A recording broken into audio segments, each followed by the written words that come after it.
Okay, good morning, millionaires. Good morning, millionaires. Hope you're feeling incredible this beautiful Friday. TGIF, you know, the grind includes Friday. My name is Haziq Ali. I'm a revenue acceleration expert, a self esteem development fanatic, starting with my own. And our whole job every morning is to help you go further, faster, with less effort. Some of you know, some of you don't, but if this is your first time ever catching us, catching a replay, give me a replay gang in the comments. And let me tell you a little bit about what we do every week. Every single Monday, we focus on mindset. Every Tuesday, it's all about sales tips. Every Wednesday, we talk to you about marketing and ways that you can grow your business by attracting rather than chasing. Thursday, we always talk leadership. Because if you're an entrepreneur, you're a leader. If you're a leader, you're an entrepreneur, right? Everybody thinks entrepreneurs run businesses. Everybody thinks business owners are entrepreneurs. Nothing could be further from the truth, right? That's why so many businesses go out of business because they aren't thinking like entrepreneurs. But bottom line is every Thursday we explore that, some facet of leadership. And then Friday, y'all, is Free Coaching Friday. So welcome to it. Right now, we'd like to invite you to rep your city. Let them know where you're from. Let them know exactly what it is that you do to help people. We want to give you free promotion. We want to make sure you straight out here. So holler at us, man. Where you at? Share this with somebody else who might need it. If you know another entrepreneur who's out here trying to figure it out the best way they can, let them know we in the house, man. You never know. Every time you sow seed, you're scheduling a harvest. That's the way we always put it. Every time you sow seed, you're scheduling a harvest. So make sure you let somebody know you're in the house. What's up, LaShondra? Glad you made it in, Queen. Yuli's in the house. Let's go. Let's go. What's up, Yuli? Willette. Hey, do me a favor and share this thing, Sloan. Share this thing, LaShondra. Okay? Share this on your timeline. Somebody say it's Free Coaching Friday and then share that thing. Dee Dee, I ain't seen you in a while. Donisha, what's up? What's up? Glad y'all made it in. Today is special because you get to ask whatever you want about your particular business. And hopefully I'm able to answer. If I'm not, then what we'll do is we will get the word out to you by next Friday. So you can respond to the newsletter that comes out every Monday. That's where a bunch of these questions came from.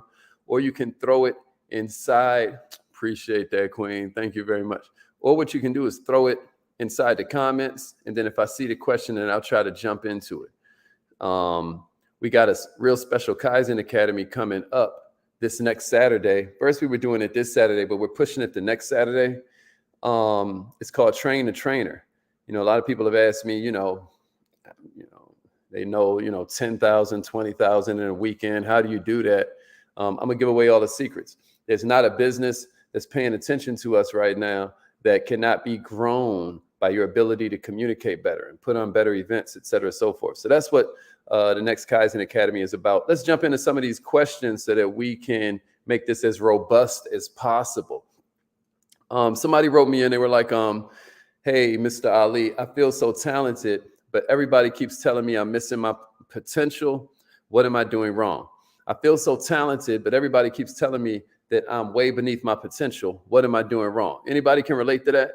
If you can relate to that, say, I can go harder. I can go harder. Somebody give me that in the comments if you can resonate with that question. I can go harder.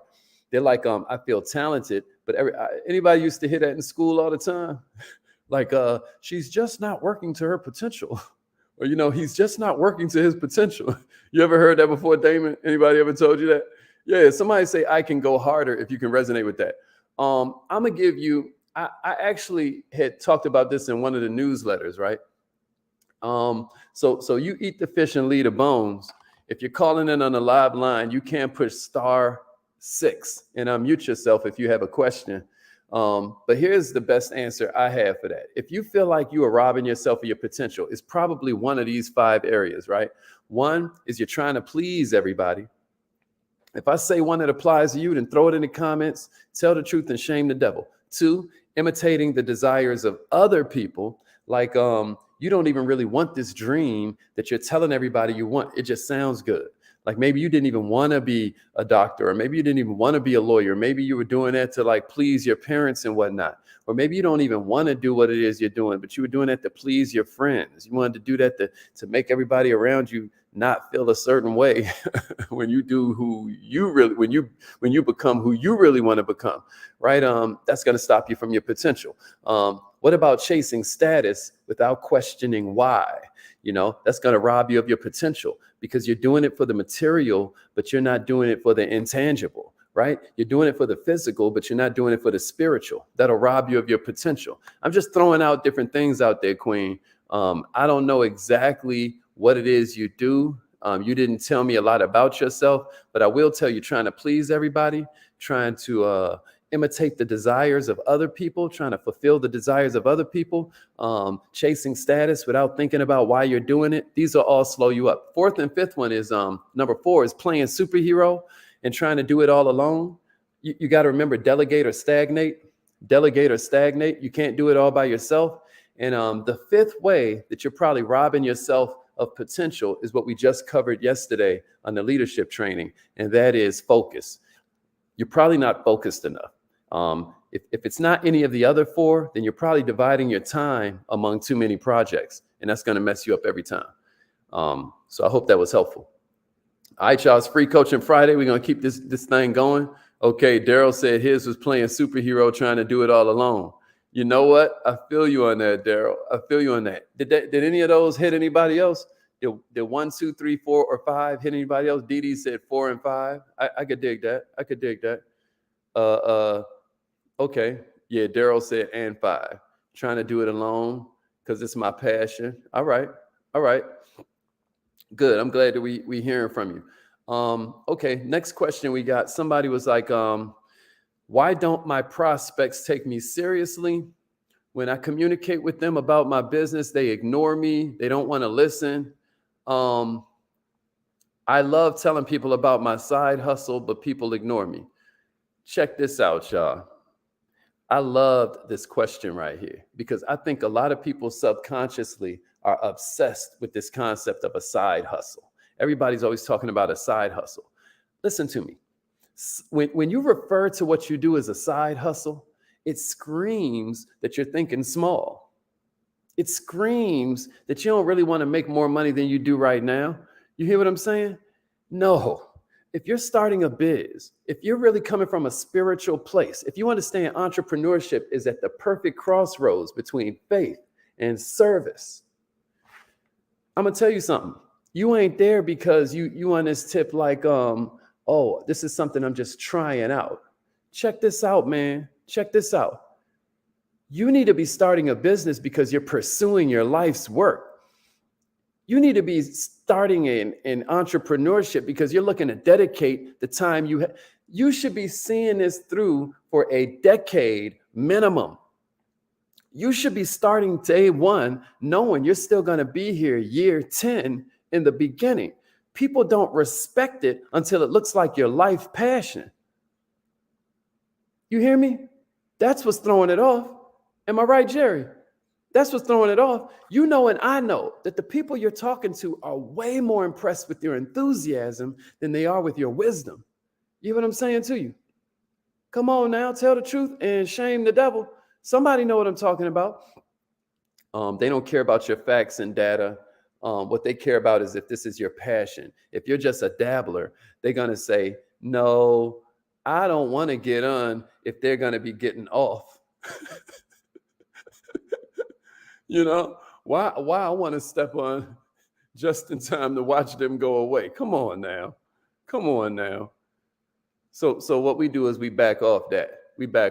You ready? All right. I hope that made sense. Something else you can do to make sure they take you more serious, King, that asked that question is you can start painting your vision for people. You can start letting them know where you intend to be in 3 years. So, somebody give it to me in the comments. How much income do you intend to be earning 3 years from now? 1,000 days from now? The time is coming anyway, God willing. God willing, you'll still be here. So talk to us. What kind of money do you want to be earning this time 3 years from now? And then I want to ask you something. But first, let me see it in the comments. Share with us what your money goal is. What's your income goal for this time 3 years from now? What's your income goal? 3 years from now, what's your income goal? What's your income goal 3 years from now? Somebody give it to me. Give me your income goal for 3 years from now.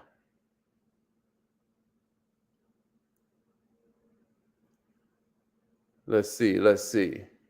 All right. 6 figures a month. I like that, Daryl. Valerie said 5 million a year. All right. Larry Wiggins said 100K a month. I like that. What is your income goal? 3 years from now? Where do you want to be at in terms of your finances, the revenue you're generating, what you got coming in? $1 million or better a year? Wow, Jasmine, I love that honesty. She was like, I don't ever think of income goals, but I should. Dee Dee's thinking about it. I think this is very interesting, y'all. This is very telling. 3 years from now, has it be 100,000 a month? Okay. Damon was like 110K plus a month. Jerry's like 100K monthly. I'm seeing a lot of 100K monthlies. How much income do you plan to be earning? Darnisha's like 10,000 a month. Okay. I'm really glad to see that. Now, here's my next question for you. When's the last time you shared that with a prospect? When's the last time you told a family member that you were talking to about your business? When's the last time you talked to one of your coworkers and you shared it? And I'm talking about with certainty in your eyes. They could look in your eyes and see you were dead serious about it. When's the last time you did that? Chanel said 50,000 a month. Who knows that? 100K seems average. I need 500K a month. LaShondra said yesterday. Damon said last night. Fonda was like, I haven't ever shared that with anybody. So I love it. We got some that are already millionaire minded. They already undertrained. And then we got others that are like, wow, you know what? I never even thought about how much I wanted to make. And then we got others like, yeah, I haven't shared it with anybody. Well, that's another way that you can make them take you serious. All right, we're going to keep on moving. These were great questions that y'all sent in to the last newsletter. I really appreciate it. Number 3, how can we make sure our questions effectively uncover their motivation? You're always telling us to ask questions. How can we make sure that our questions uncover their motivation and uncover their deeper problems? All right. This is a deep one, y'all, but here's my best way of describing it. I feel like when you're trying to ask them tougher questions because you're trying to get to like their thought process, you're trying to understand how they think. I think one smart way to do it is admit that the problem is common and that you've experienced it yourself, right? Admit the problem is common and admit that you've experienced it. That's going to make it more comfortable. That's going to make it more comfortable for them to kind of like talk about where they at. You know what I mean? So for instance, if I'm talking about bad credit, right?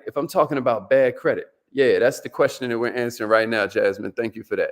If I'm talking about bad credit, I might ask something like, with the economy the way it is, all this inflation making prices go up, we all have to fight to keep our credit scores up. Do you notice that as well? Do you notice that the more the prices go up, the more you find yourself swiping your card? Do you notice that?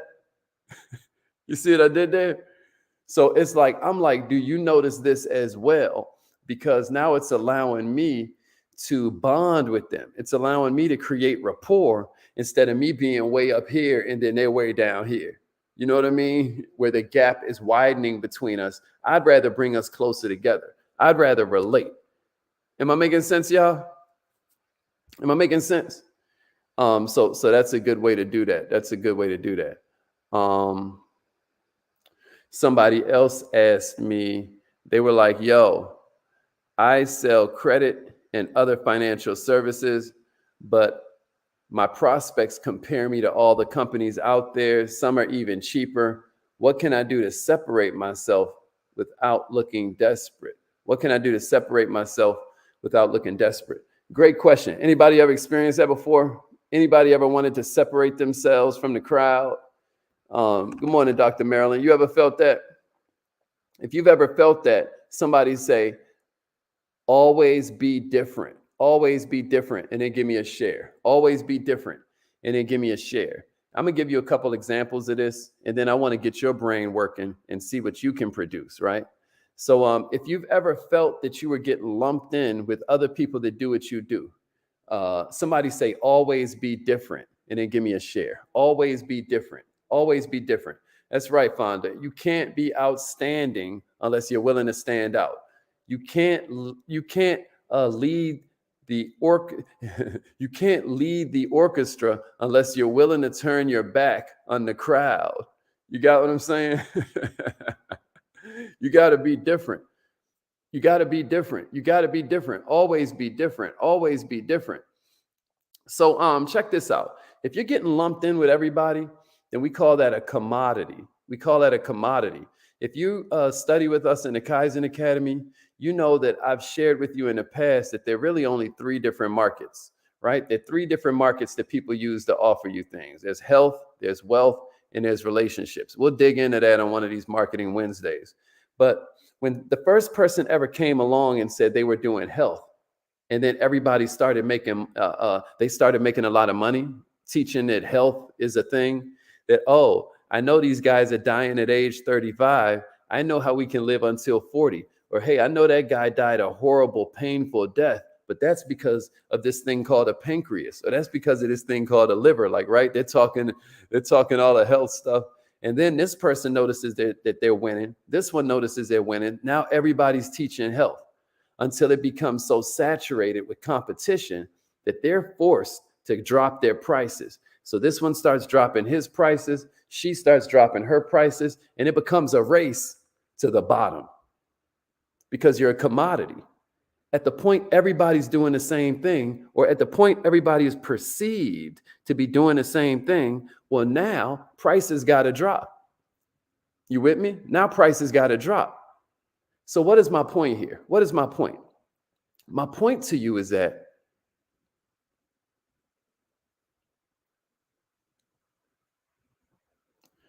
you got to be different. And the way that they broke out of that red ocean where everybody was teaching health, or that red ocean where everybody was teaching wealth, or that red ocean where everybody was teaching relationships, is somebody said, hey, it's not your fault that that's not working. Come and do this. That created what we call a blue ocean. Once you create a blue ocean, you're no longer a commodity, you're an authority. I'm not trying to get too deep on y'all. I was trying to contemplate on how deep I want to go into this morning, because this is I can keep it real surface level, but at its essence, what I'm saying is you have to be different. You have to make it so that instead of you mixing in with everybody, so now their only way to judge you is who's the cheapest. I want to suggest to you that, first of all, if you're not the cheapest, then there's no competitive advantage to being the second cheapest or the third cheapest or the fourth cheapest. So if you ain't the cheapest, you might as well be the most expensive. That's one jewel I want to give you. But if you're in the kind of industry where you're not allowed to set your prices, there are a million other ways that you can be different. There are a million. But one way is you can specialize in something. One way is specialization. Let me see it in the comments. What do you specialize in? What do you specialize in? You can specialize in a certain product or service you offer. You can specialize if you want extra points, bonus points. The black belt level is specializing in a certain type of client. But my question to you is, what do you specialize in? So that's one way that you can be different. But also, I want you to listen to this formula. Here's a couple that I wrote out for you, right? What if I say, well, you know, most companies that do credit understand writing letters to the bureaus can help, but my company gets better, quicker results because bang, bang, bang. I want you to see if you can hear the formula. Or here's another example. Most tax preparation businesses will do the data entry part, but my company gets bigger refunds for people because they actually study that 7,000 page tax code. You hear, some of y'all are catching where I'm going. Here's another example. Most debt help companies charge extra fees that make it so the money they save you goes to them. But our service charges you nothing until you get results. And then even after the fees, your debts and payments are usually down by 50%. Is somebody hearing the formula? I said, most companies do this, but our company is different because blank. Let me see it in the comments right now. Put on your thinking cap real quick. I'm also looking for any questions that y'all have. But put on your thinking cap real quick and let me see you use this formula to describe what you do differently than the competition. Let me see it real quick. Let me see it real quick. Okay, Jasmine was like specialization. I specialize in resonating and selling my vision. I specialize in elevating value and materializing others' visions. I like that, Jasmine, but I feel like you're being a little too clever versus clear. I don't want you to be clever. I want you to be clear. I don't want you to be like a spoken word artist. I want you to be like a journalist where I look at the headline and I instantly know what the whole article is about. I look at the headline and I instantly know what happened, what the news story is about. Yeah, Larry, that's it. Most companies do this, but my company does ABC different, so we are better. We are better. So that's the formula right there. I appreciate that, Larry. Thank you, brother. So let me see somebody use that formula real quick. Let me see somebody use that formula real quick. Good, Jasmine. Good, good. I like that. She's like, I got to work on this specifically. Good, good, good. Let's go. Most companies do this, but my company does ABC different, so we are better. We are better. Let's go. Let's go. Let's go. Fonda's like, most companies customize and making one-of-a-kind designs, but I personalize with my customization. Yeah, Fonda. And remind me what you do so I can help you tailor that a little bit, Queen. Because to my knowledge, most companies do not make one-of-a-kind designs. But maybe you're saying in your competitive space. But I need to understand what exactly your competitive space is, Queen, and then I can help you tailor that. Oh, it's clothing designs. So I would say most designers sell you clothes that anybody can go in there and wear. And now you're wearing the same thing as somebody else. I'm different because I take those original designs and I customize them to your style. Most companies do this, and then you say what the rest of the competition does, but my company does this differently, and that's why we're better. You know, sometimes you ain't got to say the part like that's why we're better, but it could be like that's why we get better results for you. Yeah, Dr. Marilyn. So it'd be like to provide side benefits instead of side effects. I like that. So we get most companies give you the same vitamins.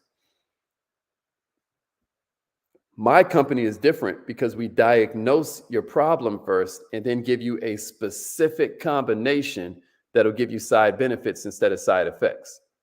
Most companies give you one size fits all vitamin routines. I don't know the right word right there, a vitamin regimen. Most companies give you one size fits all vitamin regimens.